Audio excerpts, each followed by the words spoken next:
ഇന്നൊരു ഒഴിച്ചുകറിയായിട്ട് ഉണ്ടാക്കുന്നത്. അതിന് വേണ്ടിയിട്ട് നമുക്ക് കുമ്പളങ്ങയാണ് ആവശ്യം. കുമ്പളങ്ങ ഇതുപോലെ അരിഞ്ഞെടുക്കുക. അതിനകത്തോട്ട് ഉപ്പ്, ആവശ്യമുള്ള ഉപ്പ്, മഞ്ഞൾപ്പൊടി, മുളക് പൊടി, കുരുമുളക് പൊടി, അതുപോലെ ചെറിയൊരു കഷ്ണം സവോള, പിന്നെ കറിവേപ്പില, പച്ചമുളക് വേണമെങ്കിൽ ചേർക്കാം. പിന്നെ ശകലം ഒരു സ്പൂണ് വെളിച്ചെണ്ണയും കൂടെ ചേർത്ത് കൈ കൊണ്ടൊന്ന് മിക്സ് ചെയ്ത് കുറച്ച് വെള്ളം ഒഴിച്ചിട്ട്, ഇത് വേവാനുള്ള വെള്ളം ഒഴിച്ചിട്ട് വേവിച്ചെടുക്കുക. വേവിച്ച് കഴിയുമ്പോൾ അതിനകത്തോട്ട് ഒരു 3 സ്പൂണ് ആവശ്യത്തിന് പുളിയുള്ള തൈര് മിക്സിയിലിട്ടൊന്ന് കറക്കിയെടുക്കുക. അപ്പോൾ അതിൻ്റെ കട്ടകളൊക്കെ ഒന്ന് മാറി കിട്ടും. അത് ഈ വെന്ത കുമ്പളങ്ങയിലോട്ട് ഒഴിക്കുക. ഇത്രയേ ഉള്ളൂ, പരിപാടി കഴിഞ്ഞു. പിന്നെ ഇതിനകത്തോട്ട് കടുകൊന്ന് താളിച്ച് ഒഴിക്കുക.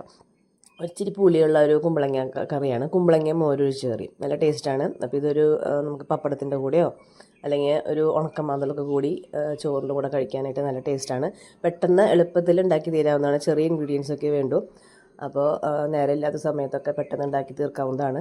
അപ്പോൾ ഇഷ്ടപ്പെട്ടാൽ ലൈക്ക് ചെയ്യുക. ഇതൊന്ന് ചെയ്ത് നോക്കിയിട്ട് ഇഷ്ടപ്പെട്ടെങ്കിൽ കമൻറ്റ് ചെയ്യണം കേട്ടോ. ചെയ്തിട്ടുള്ളവരും കമൻറ്റ് ചെയ്യണേ. അപ്പോൾ ബൈ.